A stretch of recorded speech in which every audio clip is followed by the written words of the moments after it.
Sahabat Oase Rohani Katolik yang dikasihi dan mengasihi Tuhan, apa kabarnya? Saya berharap sahabat dalam keadaan sehat, tetap semangat dan selalu penuh dengan sukacita karena Allah selalu mengasihi kita. Senang sekali karena pada hari ini saya Francisca Audrey bisa kembali hadir dan menyapa sahabat dalam acara kesayangan kita, Oase Rohani Katolik. Sahabat Santo Agustinus mengatakan bahwa hanya di dalam Tuhanlah hatiku merasa tentram. Sahabat terkasih, pada hari ini kita akan mendapatkan bimbingan rohani dari Romo Thomas Ferry Soeharto OFM. Romo Ferry, terima kasih Romo sudah berkenan memberikan inspirasi untuk hari ini Romo. Silahkan kita mau menyapa sahabat. Baik sahabat Oase Rohani Katolik, ke Makassar harus makan palu basah. Kalau ke Palembang, empek-empek ikan tenggiri. Sahabat Rohani, semoga kabarnya selalu luar biasa, karena Tuhan senantiasa memberkati dan menyertai. Baik, mari kita buka langsung saja ya. Ya, baik. Dengan doa, supaya kita bisa langsung mengupas dan mengunyah sabda Allah yang begitu nikmat disajikan pada hari ini. Mari kita berdoa. Dalam nama Bapa dan Putra dan Roh Kudus. Amin. Allah yang makasih, kami bersyukur karena Engkau memberikan kami hari yang baru, semangat yang segar dan berkobar-kobar, untuk kami bisa mendengarkan firman-Mu pada hari Minggu ini.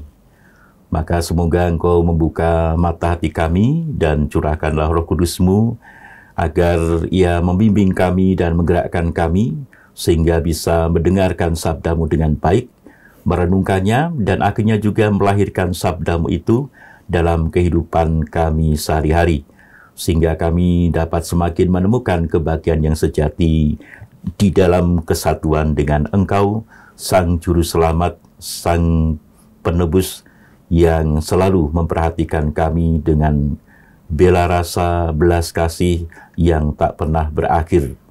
Maka ya Tuhan, kami serahkan seluruh permohonan kami kepadamu, karena hanya dalam nama-Mu lah kami dapat melaksanakan segalanya tanpa sia-sia. Demi Kristus Tuhan dan pengantara kami. Amin. Amin. Dalam nama Bapa dan Putra dan Roh Kudus. Amin. Jadilah bagiku gunung batu tempat perlindungan, kubu pertahanan untuk menyelamatkan aku. Sebab Engkaulah bukit batuku dan pertahananku. Oleh karena nama-Mu, Engkau akan menuntun dan membimbing aku. Bacaan pertama. Bacaan diambil dari kitab Yeremia. Beginilah firman Tuhan. Terkutuklah orang yang mengandalkan manusia, yang mengandalkan kekuatannya sendiri, dan yang hatinya menjauh dari Tuhan. Seperti semak bulus di padang belantara, ia tidak akan mengalami datangnya keadaan baik. Ia akan tinggal di tanah gersang di padang gurun, di padang asin yang tidak berpenduduk. Diberkatilah orang yang mengandalkan Tuhan, yang menaruh harapannya pada Tuhan.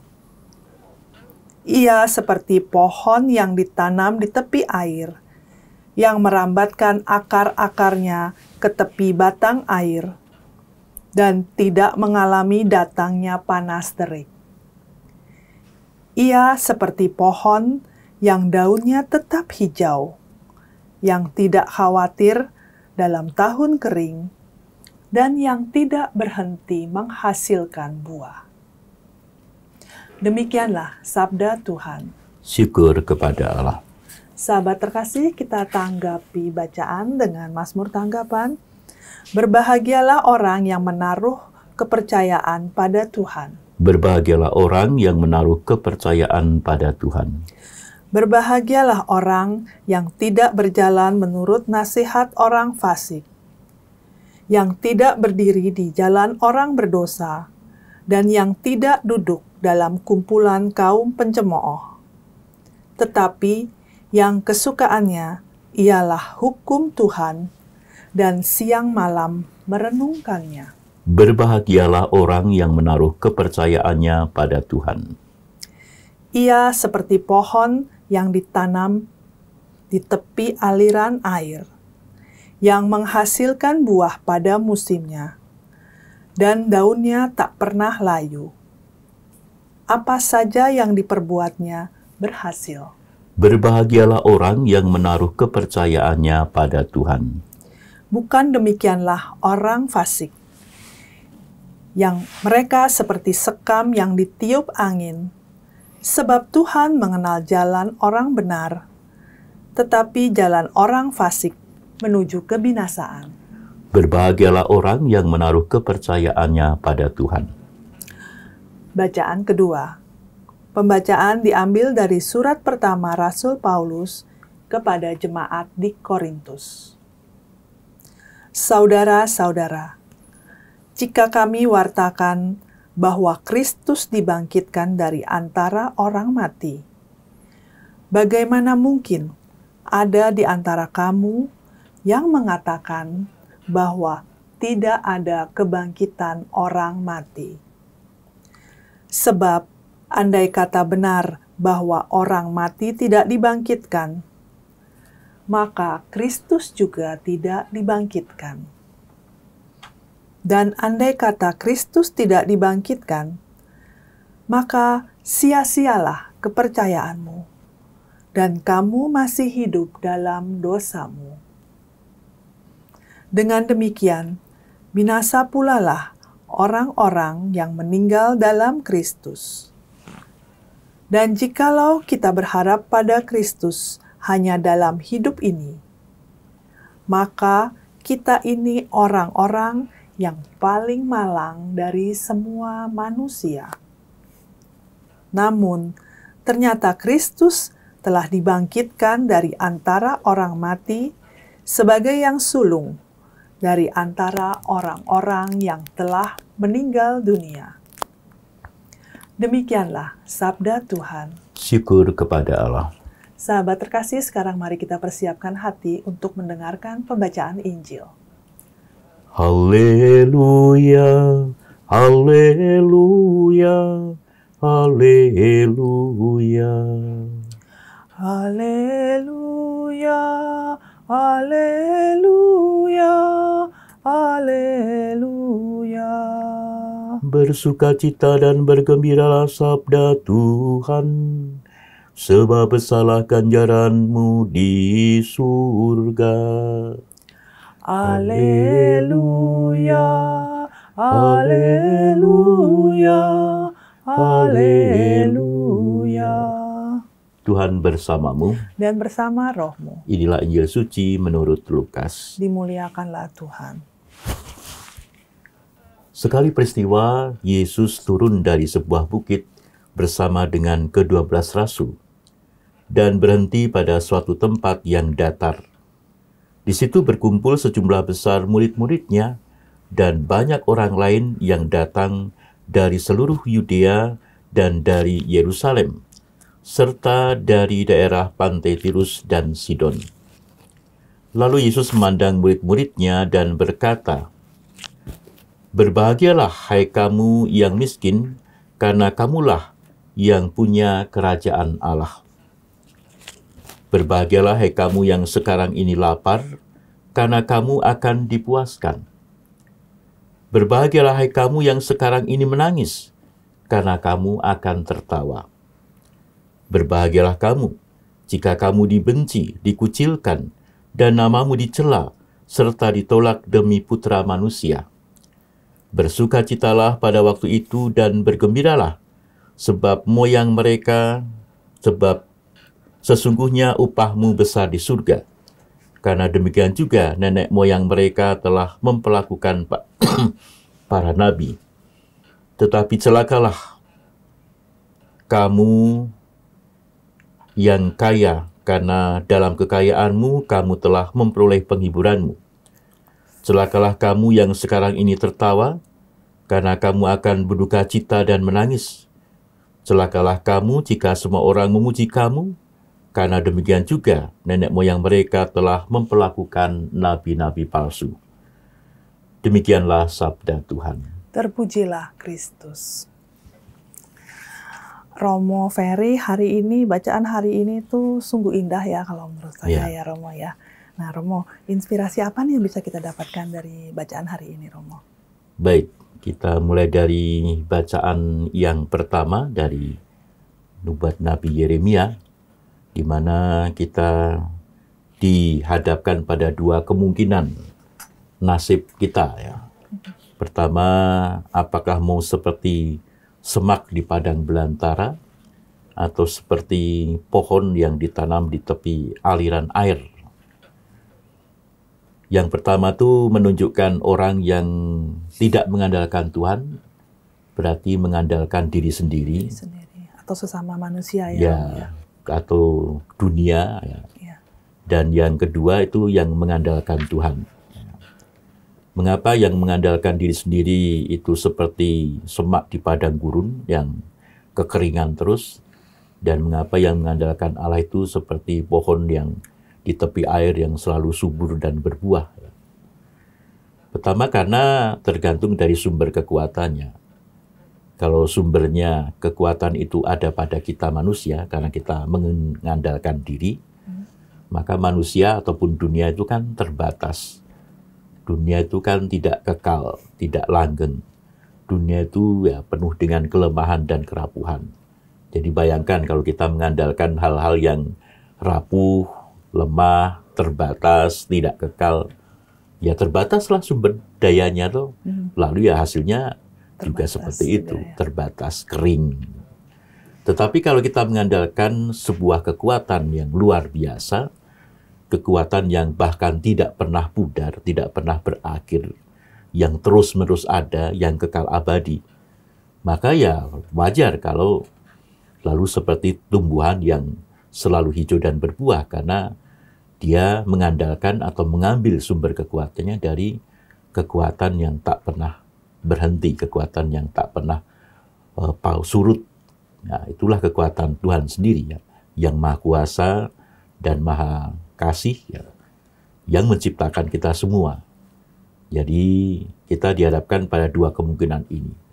Apakah mau mengandalkan diri sendiri yang berarti akan menjadi terbatas, lemah, rapuh, seperti semak di padang gurun yang kering terus, ataukah mau mengandalkan Tuhan yang sumbernya luar biasa, tak terbatas, sehingga kita juga selalu bisa seperti air yang selalu mengalir toh, memberikan kekuatan yang terus-menerus, sehingga lalu kita bisa menjadi seperti pohon yang hijau, yang selalu bisa berbuah, dan tidak pernah mengalami kekeringan.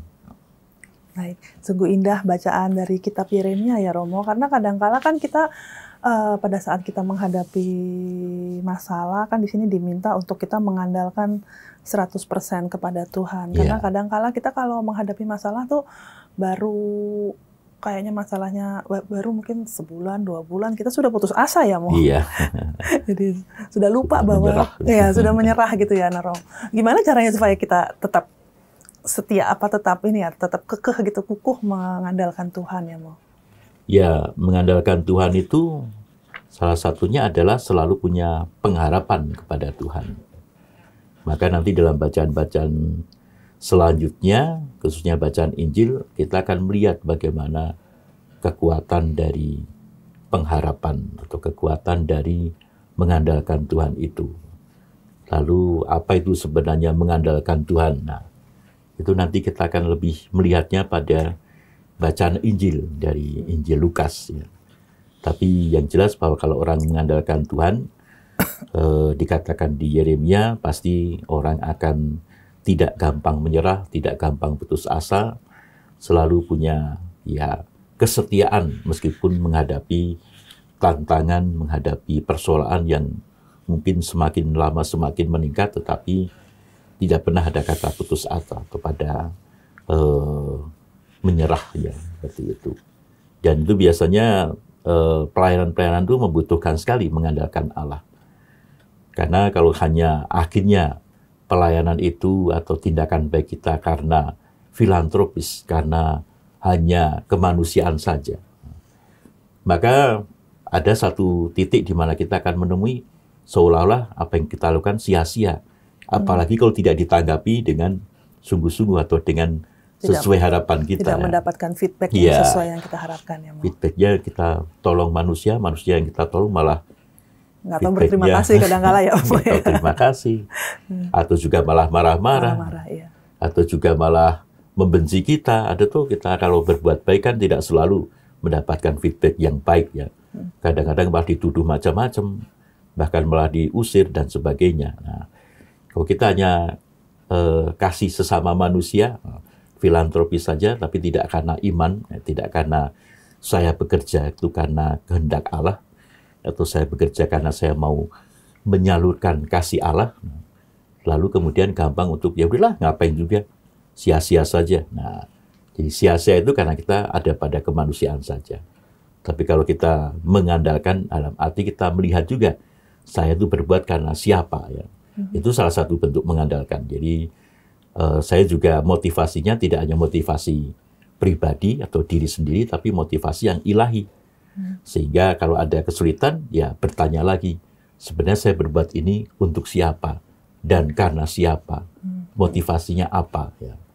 Sebab kalau motivasinya hanya manusia, ya sudah mentok nanti kalau sudah ketemu masalah, apalagi feedbacknya tidak jelas. Nah, tapi kalau ini karena kasih Allah, lalu ya udahlah, saya percaya bahwa ini kasih Allah, lalu saya tetap maju terus. Entah nanti bagaimana, saya percaya bahwa Allah pasti memberi jalan, menolong. Atau juga ada hal yang bisa kita pahami dari situasi ini yang meskipun mungkin tidak terasakan itu ada gunanya bagi mereka, tapi pasti ada gunanya bagi kita untuk pertumbuhan iman kita. Misalnya saja kalau kita berbuat baik dan ternyata kita justru dibenci. Memang mungkin perbuatan kita tidak berguna bagi mereka karena mereka kan akhirnya membenci kita. Tapi pasti juga ada gunanya bagi saya sendiri, bagi kita sendiri. Karena itu berarti, oh ini saya diuji oleh Tuhan, apakah tetap setia pada kebaikan atau kalah dengan tanggapan yang tidak baik ini. Jangan sampai kebaikan kita kalah oleh kejahatan orang yang membenci kita karena kebaikan itu. Maka lalu kita menjadi semakin setia, semakin teguh. Nah, jadi motivasi kita juga semakin murni. Kita juga semakin tumbuh menjadi orang yang mempercayakan diri pada Tuhan dan tidak terlalu tergantung pada ya feedback di sekitar kita. Orang demikian mau digosipin macam-macam juga happy terus ya. Dan happy itu pasti akan panjang umur kan. Hati yang gembira adalah obat. Iya benar Romo. Gitu. Ya, baik. Nah, kemudian Romo berarti dalam hal ini seseorang yang mengandalkan Tuhan itu juga, tadi nanti Romo akan menjelaskan kriteria orang yang mengandalkan Tuhan itu kayak apa. Itu nanti itu ya Romo, di ya, bacaan itu bisa Injil dijelaskan ya? dalam bacaan Injil. Oh, oke, baik. Baik, Romo. Nah, kemudian kalau kita masuk ke ini Romo, di surat Rasul Paulus kepada jemaat di Korintus kalau kita membaca bacaan hari Minggu, itu malah pertama mulai dari bacaan pertama, loncatnya ke Injil. Oh, gitu. Baru kemudian bagaimana ini diimplementasikan, lihatnya ke bacaan kedua, biasanya begitu. Jadi kita bisa masuk saja ke dalam bacaan Injil ya. Karena bacaan pertama kan singkat sekali ya. Jadi kita langsung masuk ke bacaan Injil di mana kita mendengarkan sabda bahagia yang ini menurut Lukas, karena ada 2 sabda bahagia. Yang pertama ada pada Matius bab 5 ayat 1 sampai 12 dan yang kita dengar hari ini ada dari Lukas bab 6 ayat 17 sampai 20 dan sampai 26 ya. Nah, yang menarik adalah kalau kita membaca bacaan atau membaca sabda bahagia dari Matius dengan Lukas ini ada perbedaan. Sama-sama sabda bahagia tapi ada perbedaan. Perbedaan pertama secara geografis dulu. Kalau Matius itu sabda bahagia diucapkan Tuhan di puncak bukit. Jadi Tuhan naik ke atas bukit lalu mengajar sabda bahagia. Tapi kalau Lukas malah kebalikan, dikatakan tadi, sekali peristiwa Yesus turun dari sebuah bukit, lalu di tempat yang datar. Jadi sudah berbeda secara geografisnya. Lalu yang kedua, sabda bahagia sendiri. Kalau dalam Matius itu 1-12 semuanya bicara soal maaf, soal berbahagialah. Sementara kalau di Lukas ini ada sabda tentang berbahagialah, tetapi diakhiri juga dengan tetapi celakalah. Nah, jadi ada berbahagialah, ada celakalah. Tapi yang menarik adalah bahwa semuanya berkaitan dengan hukum Tuhan sebenarnya. Karena hukum Tuhan itu kan ada juga yang diberkati dan ada yang terkutuk ya. Seperti di bacaan pertama tadi seperti bacaan pertama tadi ada yang mengandalkan, yang tidak mengandalkan, yang diberkati, yang terkutuk. Nah, seperti itu. Nah, itu ada pada Lukas lebih jelas, tapi pada Matius itu meskipun berhubungan dengan hukum Tuhan juga, tapi dia lebih menyoroti pada hal yang berbahagia.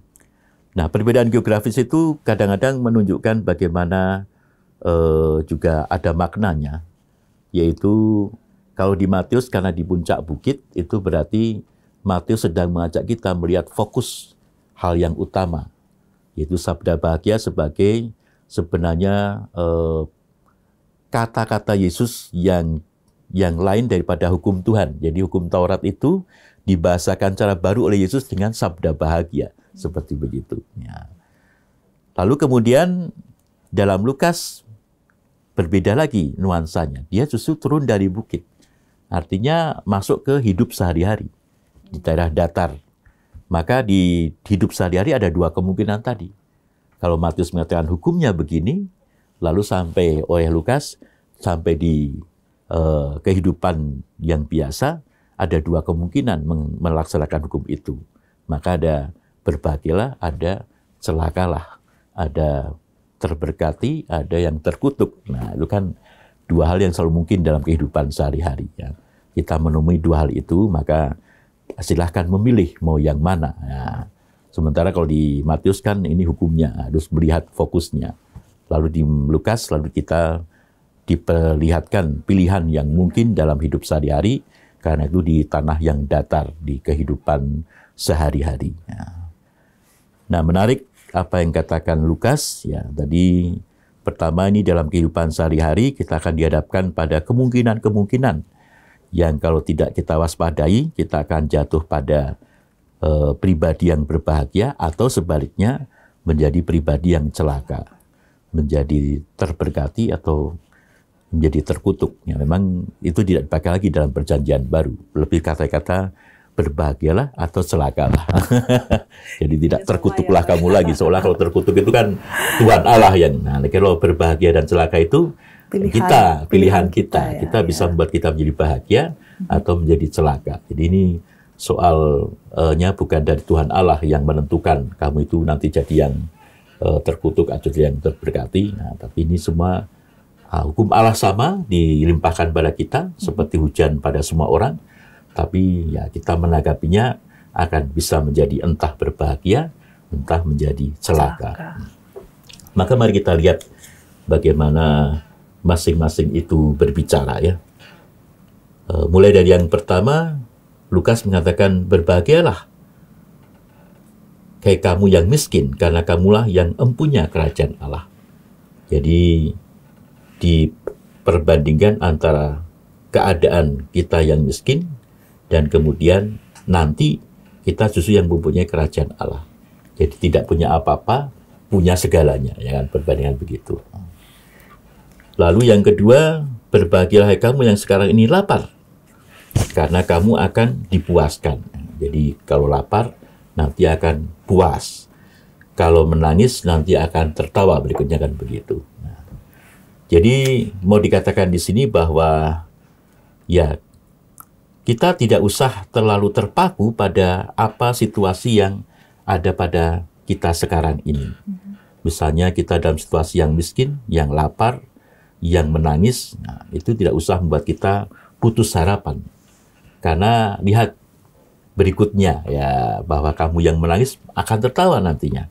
Bahwa kamu yang tidak punya apa-apa akan punya segalanya malahan. Ya.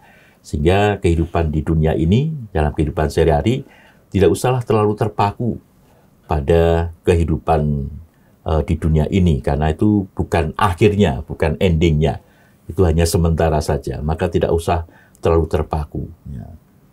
Maka orang harus menghadapinya juga dengan keadaan yang tenang. Nah, demikian juga nanti kata celakalah juga sama ya.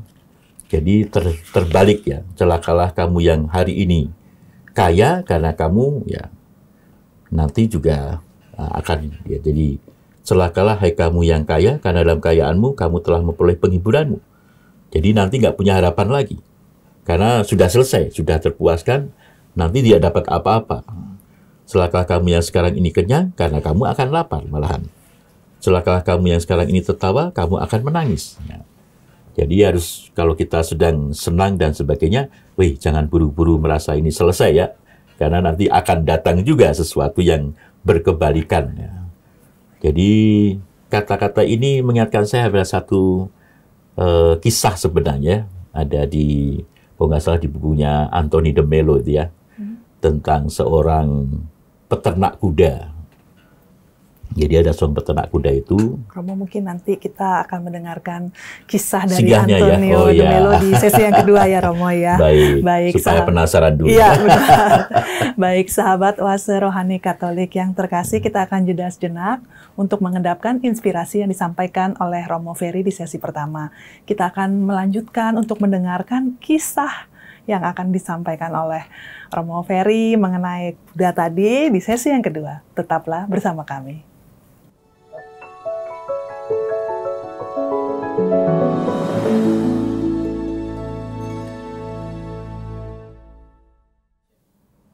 Sahabat Oase Rohani Katolik yang terkasih, terima kasih sahabat masih dengan setia mengikuti acara Oase Rohani Katolik edisi Hari Minggu Biasa yang ke-6. Bagi sahabat yang ingin mengirimkan masukan, saran, ataupun berbagi sharing pengalaman, silakan mengirimkannya melalui email ke orkkaj2021@gmail.com atau pesan dapat dikirimkan melalui melalui WhatsApp ke nomor 0881 0251 33438. Baik sahabat yang terkasih, masih bersama dengan Romo Thomas Ferry Soeharto OFM dan saya Francisca Audrey. Kita akan melanjutkan untuk mendapatkan inspirasi lebih lanjut dari bacaan-bacaan pada hari ini. Romo Ferry, saya jadi penasaran tadi Romo lagi mau bercerita Romo. Jadi gimana mau ceritanya tadi Mo? Baik, jadi ada seorang peternak kuda. Iya. Pada saat dia menernak kudanya itu, tiba-tiba pagar dari kandang kudanya itu terlepas, roboh. Sehingga kuda-kuda itu pada lari semua. Padahal itu kuda satu-satunya yang dia miliki. Ya. Jadi tadinya dia punya banyak kuda, lalu kena penyakit, tinggal satu kudanya. Tinggal satu pun, lalu kemudian lepas. Ya. Lalu kemudian orang-orang tetangganya mendengar itu datang, mau menghibur dia katanya. Aduh kasihan sekali ya, punya kuda tinggal satu-satunya, hilang lagi. Lalu peternak mengatakan, ya nasib baik nasib buruk siapa yang tahu. Tuhan yang memberi, Tuhan yang mengambil, terpujilah nama Tuhan, katanya. Jadi dia tidak sedih, dia tenang-tenang saja. Kemudian tak lama lagi, beberapa hari kemudian, kudanya itu pulang. Ternyata itu kuda betina. Jadi pulang tuh sambil membawa kuda-kuda jantan, kuda-kuda liar yang jantan.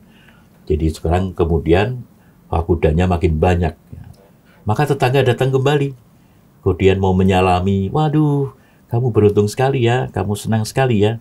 Sekarang kudanya jadi banyak lagi. Tapi dia tidak lalu kemudian saking gembiranya lonjak-lonjak atau takabur dia tetap tenang. Nasib baik dan nasib buruk siapa yang tahu. Tuhan yang beri, Tuhan yang mengambil, terpujilah nama Tuhan. Lalu kemudian anak laki satu-satunya itu mencoba untuk menjinakkan kuda-kuda liar yang datang. Tapi ternyata waktu dia mencoba naik kuda itu, karena liar kudanya, dia jatuh, kakinya patah. Tetangga kembali datang, mau menghibur. Aduh kasihan ya, anak laki satu-satunya mau mengendalikan kuda malah jatuh. Patah kakinya lagi. Ya. Aduh. Dia tidak sedih, dia masih tetap tenang, mengatakan yang sama. Ya nasib baik, nasib buruk siapa yang tahu. Tuhan memberi, Tuhan yang mengambil, terpujilah nama Tuhan. Lalu kemudian sebulan kemudian waktu ya anaknya belum juga sembuh dari patah kakinya, ada utusan kerajaan yang datang ke desa itu. Rupanya kerajaan mereka sedang berperang dengan kerajaan lain. Dan semua orang muda itu harus ikut ya, menjadi pasukan, jadi wajib militer. Maka semua anak laki-laki di desa itu dibawa untuk berperang, kecuali anaknya si peternak. Karena kan masih sakit, kakinya patah. Tak lama kemudian ketika perang berakhir, itu ada kabar bahwa anak-anak di situ, laki-lakinya, pada tewas dalam peperangan itu. Maka yang selamat hanya anaknya si peternak. Ya. Lalu dia mengatakan pada yang lain, nasib baik, nasib buruk siapa yang tahu. Tuhan memberi, Tuhan yang mengambil, terpujilah nama Tuhan. Jadi mau dikatakan di sini bahwa ya kita tidak usah terlalu terpaku pada apa yang ada sekarang ini, karena kita nggak tahu apa yang akan terjadi. Yang jelas kalau kita mengandalkan Tuhan, percaya pada Tuhan, Tuhan itu yang memberi, Tuhan itu yang mengambil, kayak Ayub yang mempunyai pengalaman ini, ya sudah, nanti toh pasti hidup ini kayak roda, ada dinamikanya. Maka tidak perlu terlalu bersedih ketika mendapatkan kesukaran, kesulitan, juga tidak perlu takabur kalau mendapatkan kesenangan. Nah, maka harus siap sedia. Maka berbahagia sebenarnya adalah kalau orang itu bisa mengantisipasi apa yang akan datang dan mengantisipasi kehidupan ini supaya bisa mencapai kehidupan sesudah ini, kehidupan kekal di surga. Ya. Jadi itu orang yang mengandalkan Tuhan maka kelihatan akan selalu punya harapan.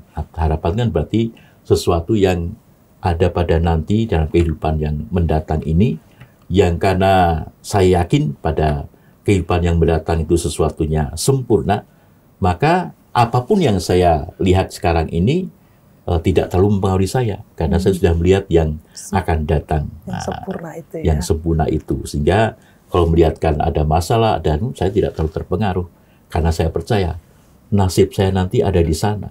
Maka yang di sini itu, yaitu tidak usah terlalu membuat saya menjadi kecil hati, sakit hati, sedih, dan putus asa, dan sebagainya, karena arah saya nanti ke sana. Jadi kerajaan Allah itu eskatologi. Nanti menjadi sempurna, tapi sekarang sudah mulai. Karena itu ya, rasakanlah sekarang itu, kebahagiaan itu. Maka orang yang berbahagia karena orang yang punya harapan bahwa sesuatu akan pasti menjadi baik, sempurna pada akhirnya nanti. Sehingga penderitaan, kesulitan, tantangan apapun dihadapi dengan penuh, ya tadi, rasa yang optimis. Ya. Harapan, selalu ya, ada harapan. Ya. Optimis, lalu juga percaya diri, lalu tidak hanya terpaku pada itu karena percaya bahwa nanti akan juga menjadi baik. Ya. Sebaliknya, ya dikatakan celakalah karena apa? Karena kalau orang tidak waspada, dia akan jadi celaka. Tidak waspada itu artinya sudah mengalami kekayaan misalnya, lalu terpaku pada kekayaan itu, ya itu nanti pasti dia akan kalau kekayaan itu kan tidak akan bertahan, tuh namanya kekayaan pasti akan lenyap, pasti akan hilang, namanya harta duniawi. Ya. Nanti kalau dia terlalu terpaku pada itu, begitu hilang, ya udah dia kemudian pasti akan ya lalu merasa sedih, merasa ini putus asa, bahkan tidak jarang bunuh diri dan sebagainya. Ya. Kalau orang terlalu terpaku pada mengejar kekuasaan misalnya, begitu ternyata nggak dapat, wah lalu seperti waktu pilkada atau pemilu ya, atau pileg gitu kan, orang wah pokoknya yakin begitu nggak kepilih, wah ada yang jadi gila, ada yang jadinya. Jadi seperti itu. Kalau orang tidak waspada pada saat kita mengalami sesuatu yang meninabubukkan, yang nyaman kan biasanya kan kemudian buat kita terlena, lalu begitu datang sesuatu yang berkebalikan, pasti dia akan kemudian merasa habis, lalu kemudian tidak ada pengharapan, lalu ya sudah, bahkan masih hidup pun akan merasa lebih baik tidak hidup lagi. Akan putus asa ya, putus asa. Sehingga penting kita itu untuk pertama-tama dalam melihat kehidupan, itu jangan pertama-tama terlalu terpaku pada apa yang kita lihat atau apa yang kita rasakan. Maka ketika kita mendapatkan kesedihan, jangan menjadi putus asa. karena masih ada harapan. Ketika mendapat sesuatu yang kekayaan dan kebahagiaan, jangan takabur, jangan lalu itu segala-galanya, karena nanti siap-siap akan datang berikutnya sesuatu yang mungkin lebih celaka. Tapi jangan juga menjadi putus asa, karena ujungnya kan nanti sesuatu yang sempurna. Tapi sempurnanya bukan di sini. Maka ketika mendapatkan sesuatu yang seolah-olah sudah enak, ini waspada, ini sempurna kita tidak di sini, sempurnanya di sana. Jadi kalau sempurnanya di sana, ketika kita mengalami sesuatu yang baik di sini, belum tentu nanti tetap akan menjadi baik. Pasti seperti roda akan turun lagi. Nah, kalau sudah naik, jangan lupa, pasti nanti bisa turun lagi. Kecuali waktu sudah di surga, pasti tidak akan berubah, karena di sana kekal adanya. Jadi itulah menjadi pengharapan kita. Maka tepat dengan jubileum tahun ini, kita diajak menjadi pesiarah pengharapan. Karena supaya meskipun kita sudah menghadapi krisis yang tidak akan semakin kecil, kita tidak perlu merasa putus asa. Dan kalau kita juga mengalami banyak keuntungan, jangan takabur, ingat juga pada yang lain yang membutuhkan, sehingga nanti kalau saya jatuh, ada orang lain juga yang akan menolong saya. Jadi kan seharusnya begitu ya, sehingga kemudian hidup kita jalani dengan penuh sukacita. Meskipun apapun keadaannya, kita pasti akan sukacita kalau kita tidak terpaku, tapi selalu punya pengharapan. Itulah intinya menjadi pesiarah pengharapan. Ya, baik Romo. Nah, kemudian seperti yang Romo katakan, bahwa dari sabda bahagia yang Tuhan Yesus katakan, yang kita baca dari Injil Lukas ini, di sini juga ada satu janji lagi ya Romo ya, janji Kristus untuk kebahagiaan yang abadi gitu ya Romo ya, gitu ya, di bacaannya kedua itu ya Romo ya. Iya, jadi di bacaan kedua Rasul Paulus mengajak kita untuk yakin pada Kristus yang telah menjadi jaminan dari itu. Pengharapan kita itu jaminannya ada pada Kristus. Jadi jangan kita lalu juga menjadi kemudian tidak percaya. Tidak percaya itu kan bukan hanya soal iya saja ya. Percaya itu sebenarnya memberikan diri saya pada apa yang saya percayai. Itu kepercayaan yang sesungguhnya. Jadi kalau kita sungguh percaya pada Kristus, berarti saya memberikan diri saya untuk ya bersatu dengan Kristus sebagai sumber kepercayaan pengharapan saya. Jadi kalau orang memberikan dirinya, menyerahkan dirinya kepada Kristus, maka lalu kemudian dia akan selalu mempunyai pengharapan yang kekal, pengharapan yang karena jaminannya adalah Kristus sendiri. Sehingga tidak lalu menjadi ragu, menjadi bimbang, karena yaitu sudah Kristus sendiri yang menjadi jaminannya. Nah, jadi mempercayakan diri adalah kita menyerahkan pada Tuhan, sehingga dalam kesatuan dengan Kristus itu, maka seperti tadi, bacaan pertama, kalau orang itu seperti pohon yang bersatu dengan aliran air, maka selalu berbuah dan selalu menjadi hijau. Kalau orang sungguh percaya pada Tuhan, ya tadi akan kelihatan pada hidupnya yang akan selalu berbahagia. Meskipun ada kesulitan, ya akan tetap bahagia. Seperti petani atau peternak kuda tadi ya, selalu terpujilah nama Tuhan. Ya. Jadi apapun yang terjadi, ya terpujilah nama Tuhan. Karena dia percaya bahwa hidup kita di tangan Kristus, tangan Tuhan, pasti sampainya pada sesuatu yang luar biasa, yaitu kesempurnaan pada nanti setelah kita hidup di dunia ini. Ya. Sehingga dengan demikian, ya lalu rintangan yang dihadapi dengan optimis. Lalu sukacita atau suasana gembira yang dihadapi dengan penuh kewaspadaan. Sehingga tidak lalu kemudian takabur dan kemudian kalau mendapatkan kesulitan lalu kemudian menjadi putus asa dan sebagainya. Itu rumusnya atau resepnya untuk menghadapi keadaan, mau berbahagia atau celaka, mau terberkati atau seperti dapat kutukan, itu adalah pertama-tama sikap dan pilihan kita dalam menghadapi hidup. Kalau kita mempercayakan diri kita, menyerahkan diri kepada Tuhan, pada Kristus yang dijaminan, maka lalu situasi apapun, kita akan selalu bisa berbahagia. Karena selalu punya pengharapan. Romo Ferry, kalau begitu, berdasarkan apa yang Romo Ferry sampaikan tadi, langkah-langkah apa yang bisa kita lakukan dalam keseharian kita supaya kita tuh bisa menjadi seseorang yang mengandalkan Tuhan dan menjadi seperti yang dikatakan juga di dalam Lukas itu ya Romo? Ya, langkahnya adalah pertama, sesuai dengan jubileum kita mesti menjadi pesiarah pengharapan. Pesiarah artinya kita sadari dan kita harus yakini bahwa hidup kita ini masih dalam sebuah pesiarahan. Nah, memang pesiarah itu beda dengan wisata. Kalau wisata itu semua mau kita atur itu. Jamnya kita atur, schedule-nya kita atur, makannya kita atur. Itu beda dengan pesiarah. Kalau pesiarah, zaman awal-awal itu, mereka kan berjalan lalu sesuai dengan apa yang mereka hadapi dalam perjalanan itu. Jadi pesiarah zaman dulu itu beda dengan sekarang yang tidak kelihatan sebagai pesiarah lagi. Sekarang siarek loh. Ya, raknya lebih banyak. Ya.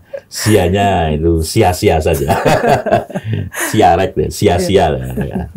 Jadi kalau zaman dulu itu orang berziarah nggak bisa mengatakan saya mau 1 hari 2 hari, nggak bisa, karena dia ikuti perjalanan. Jadi perziarah itu mulai dari perjalanannya. Jadi ziarah itu kan perjalanan, bukan soal sampai ke tempatnya lalu baru doanya, tidak. Dari perjalanan itu menjadi penting. Jadi dia jalan itu ikut dari apa yang dihadapi. Misalnya sedang berjalan, lalu kemudian dia karena sudah malam dia harus nginap di satu rumah, lalu ya dia makan apa saja yang dihidangkan di rumah itu. Lalu di rumah itu punya kesibukan apa? Jadi mereka sedang panen, ya dia ikut panen dulu untuk membantu mereka. Baru setelah selesai mereka jalan lagi. Ya, jadi mengalami pengalaman yang mengubah hidup mereka ketika ada dalam pesiaran. Nah, pesiaran itu sejatinya begitu. Jadi berjalan dan tidak terlalu harus memanipulasi, tetapi ya terbuka pada apapun yang terjadi. Nah, kalau kita manipulasi maka mendapatkan sesuatu yang pahit, kita nggak maunya manisnya. Lalu kita berusaha sebagian rupa, kalau perlu orang lain kita peralat agar kita dapat manis terus, ya, seperti itu. Itu kan lalu orang tidak belajar pada kepahitan itu juga ada gunanya. Tidak hanya kemanisan saja yang berguna. Nah, karena itu harus selalu menjadi pesiarah, artinya menyadari bahwa kita harus selalu terbuka, jangan hanya selalu mencari yang ini, tapi apapun yang dibiarkan Tuhan terjadi pada hidup saya, pasti punya maksud. Ya, karena itu dihadapi dengan penuh kepercayaan, dapat yang pahit, dihadapi dengan senyum, setia, dapat yang manis, jangan takabur, lalu tetap bergembira dan menyalurkan kegembiraan itu dengan mengingat yang lain yang belum berbahagia, yang belum beruntung. Nah, sehingga lalu kemudian hidup ini selalu dalam perjalanan yang penuh dengan optimisme, sukacita, sampai kemudian itu terjadi karena kita lalu punya harapan. Jadi harapan yang terwujud dalam pesiarahan yang penuh dengan kegembiraan dan kebahagiaan. Amin, Romo. Sahabat Oase Rohani Katolik yang terkasih, kita sudah sampai di penghujung perjumpaan kita pada hari ini. Dan seperti biasa kita akan tutup perjumpaan kita pada hari ini dengan doa penutup dan berkat dari Tuhan melalui Romo Ferry. Silakan Romo. Sahabat Oase Rohani Katolik, mari kita akhiri pertemuan kita ini dengan doa. Tetapi sebelum doa, ingat juga akan pesan dari seluruh pertemuan kita ini, yang coba saya simpulkan dalam satu pantun ya. Ya, silakan Romo. Waktu misa ketemu dengan mantan, wajah tetap tersenyum, mesti hati gergetan. Saudara-saudari, sahabat Oase Rohani Katolik, tetaplah selalu punya pengharapan agar hidup kita selalu menemui kebahagiaan. Amin. Maka mari kita mohon doa dan berkat dari Tuhan. Dalam nama Bapa dan Putra dan Roh Kudus. Amin. Allah yang makasih di surga, kami bersuka cita dan bersyukur padamu, karena sabdamu yang hari ini kami dengarkan sungguh menguatkan hati kami, agar kami dapat menghadapi kehidupan kami ini dengan penuh kebahagiaan, meskipun kami juga mendapatkan atau juga menghadapi rintangan, tantangan, bahkan salib yang besar, yang berat, yang menyedihkan, tetapi kami dapat menghadapi dan memikul salib itu dengan penuh sukacita, dengan penuh kegembiraan, karena kami selalu punya pengharapan bahwa Engkau Tuhan selalu menyertai, tidak pernah meninggalkan kami, dan akan memberikan kepada kami pada akhirnya hidup yang sempurna. Karena yakin kami adalah penyelenggaraan-Mu itulah, maka apapun kami jalani dengan penuh sukacita, meskipun harus menghadapi tantangan dan penderitaan. Maka ya Tuhan, sekali lagi kami mohon berkat-Mu, berkatilah kami, sertailah kami, agar oleh karena Engkau selalu bersama kami, maka kami pun seperti pohon yang ada di tepi aliran sungai, yang tidak akan pernah kehabisan kekuatan untuk berharap, yang tidak bisa kehabisan akan kebahagiaan, karena Engkau selalu menjadi sumbernya yang kekal dan abadi. Maka semoga berkat Allah turun berlimpah-limpah atas kehidupan kita, Bapa dan Putra dan Roh Kudus. Amin. Makasih Romo Ferry. Sahabat Oase Rohani Katolik yang terkasih, Romo Thomas Ferry Soeharto OFM dan saya Francisca Audrey, kami pamit undur diri. Terima kasih atas kebersamaan kita. Tetaplah menjadi berkat bagi sesama, bagi orang-orang yang di sekitar kita, dan tetaplah selalu mempunyai pengharapan apapun yang terjadi karena Allah mengasihi kita. Sampai jumpa.